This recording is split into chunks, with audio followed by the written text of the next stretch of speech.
The American Revolution was an epic political and military struggle waged between 1765 and 1783, when 13 of Britain's North American colonies rejected its imperial rule. The protest began in opposition to taxes levied without colonial representation by the British monarchy and Parliament. As the political disagreements grew, they triggered a perpetual cycle of defiant acts and punitive laws that led to open rebellion. With the assistance of France, the American colonies were able to defeat the British, achieve independence, and form the United States of America.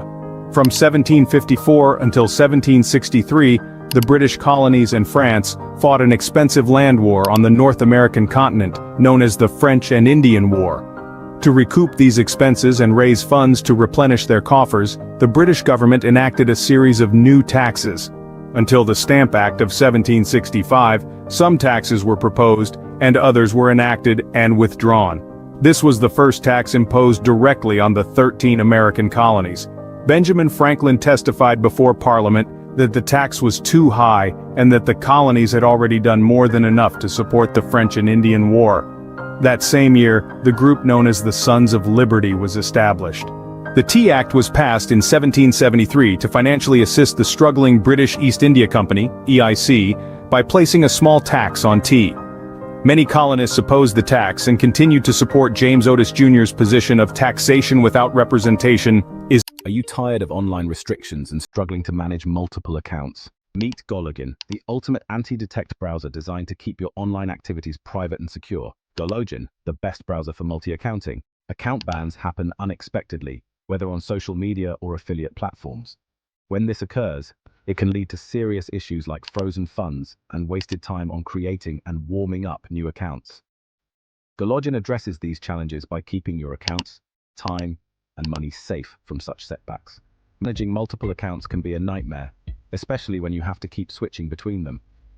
Gologin makes it easy by allowing you to handle all your accounts in one place with no hassle. If you've ever been flagged or had your activity restricted because of suspicious behavior, Gologin has your back. It helps you operate under the radar, avoiding any unwanted attention or detection. Plus, it's super easy to use, which is a huge plus. If you're interested, we've got a special 40% discount just for our listeners. You can find the link to Gologin in the description below. Representation is tyranny. The EIC secured passage of the tea via consignees in the American colonies. 7 ships were sent to the colonies carrying the cursed tea. While attempts in other cities were successful to send these ships back to England, 3 ships landed in Boston. Over a 3-week period, many town meetings were held to discuss the volatile standoff between citizens and Governor Hutchinson. On December 16, 1773, the final town meeting moved from Faneuil Hall to Old South Meeting House because of the overwhelming crowd size. Numerous speakers, including Samuel Adams, debated the issue. Toward the end of the meeting, after sensing no resolution, the crowd headed to Griffin's Wharf. Members of the Sons of Liberty, some loosely disguised as Mohawk Indians, climbed aboard the ships and threw 340 tea chests overboard. This act of defiance later became known as the Boston Tea Party. For more than a decade before the outbreak of the American Revolution in 1775, tensions had been building between colonists and the British authorities.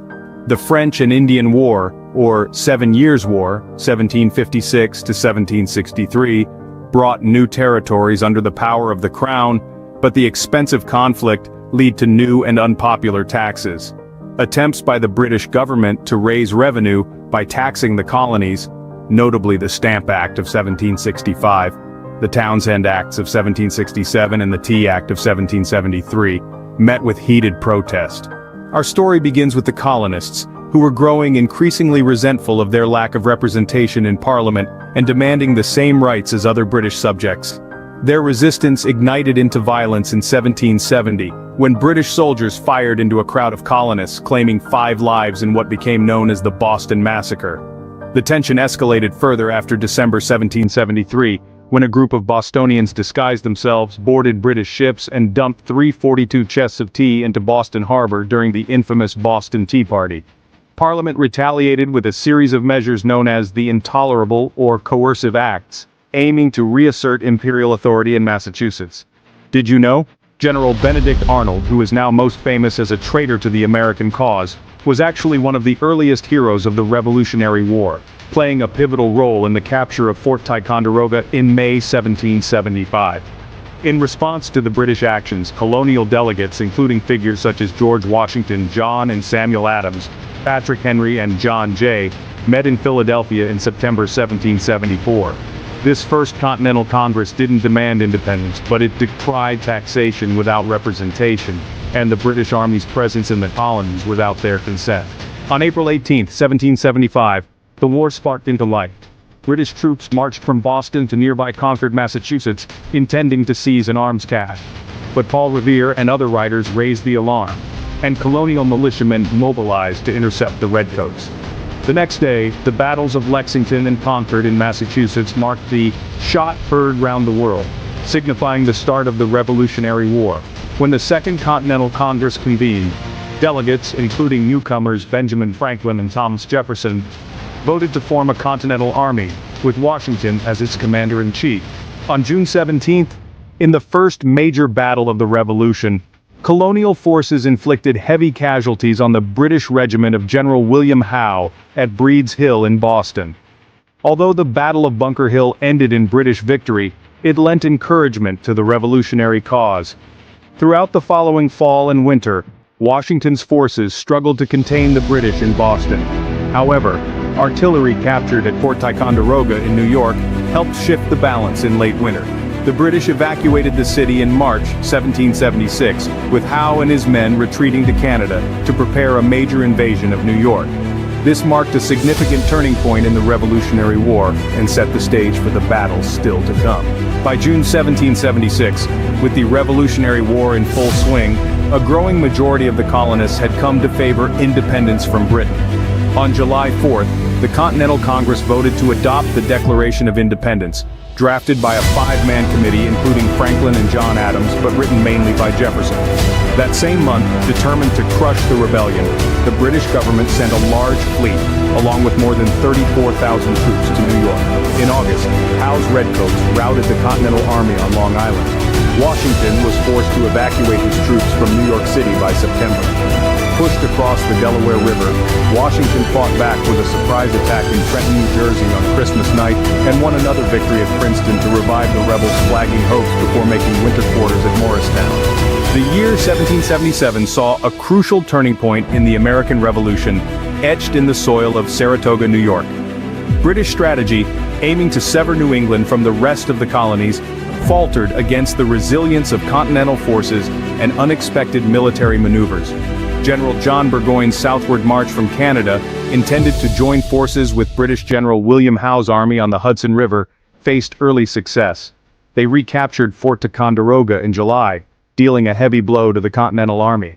Meanwhile, Howe focused on Pennsylvania, defeating Washington at Brandywine Creek and occupying Philadelphia. However, this move left Burgoyne's flank exposed. Burgoyne's isolated army soon encountered its reckoning.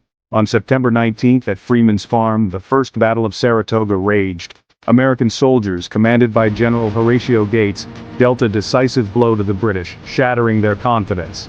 2 weeks later, on October 7th, the battlefield of Bemis Heights witnessed the Second Battle of Saratoga. American forces, bolstered by militia volunteers and inspired by Freeman's Farm's victory, once again emerged victorious. Burgoyne, surrounded and facing dwindling supplies, was forced to surrender on October 17th. The Saratoga triumph sparked a ripple effect across the global stage. The American victory convinced France, already aiding the rebels discreetly, to formally enter the war as an ally. In 1778, the Old World entered the fray. France formally recognized American independence and became a full-fledged ally. Their navy choked British supply lines, their troops bolstered Continental ranks, and their financial support kept the revolution afloat. This critical military and economic support breathed new life into the American cause, transforming the revolution from a local struggle into a global conflict. While the Continental Army was fighting on land, the fledgling Continental Navy was engaged at sea. Although mainly using privateers, the United States did have a few ships of its own. It was during a sea battle between his ship, the Bonhomme Richard, and the British warship Serapis that Captain John Paul Jones uttered his famous quote, "I have not yet begun to fight," when asked if he intended to surrender his floundering vessel. Along with the French Navy, led by Comte de Grasse, naval forces helped to trap Cornwallis at Yorktown. In 1780, a 500-man French expeditionary force under Comte de Rochambeau landed at Newport, Rhode Island. Washington devised a plan to feign an attack on New York, which would enable Rochambeau to join forces with the Continental Army. The combined force would join with troops commanded by the Marquis de Lafayette and attack Cornwallis at Yorktown, Virginia. Cornwallis had maneuvered his forces into the Tidewater region, expecting to be evacuated by the British Navy. The evacuation did not happen because Comte de Grasse's naval forces defeated the British fleet sent for relief during the Battle of the Chesapeake. Washington then led his combined force in laying siege to Yorktown in late September 1781. The surrender of Cornwallis and his army in October of that year convinced the British government to negotiate an end to the war and recognize America's independence. The Treaty of Paris was signed on September 3, 1783, which marked the end of the Revolutionary War. And thus an independent sovereign country called the United States of America was born. Friends, if you enjoyed our video, please subscribe and hit that like button. Your support helps us create up-to-date, engaging content. Shares and subscriptions significantly contribute to our growth. Our aim is to provide you with informative and entertaining content, so don't miss out on our upcoming videos. Your involvement keeps this community thriving. So let's keep this community thriving and continue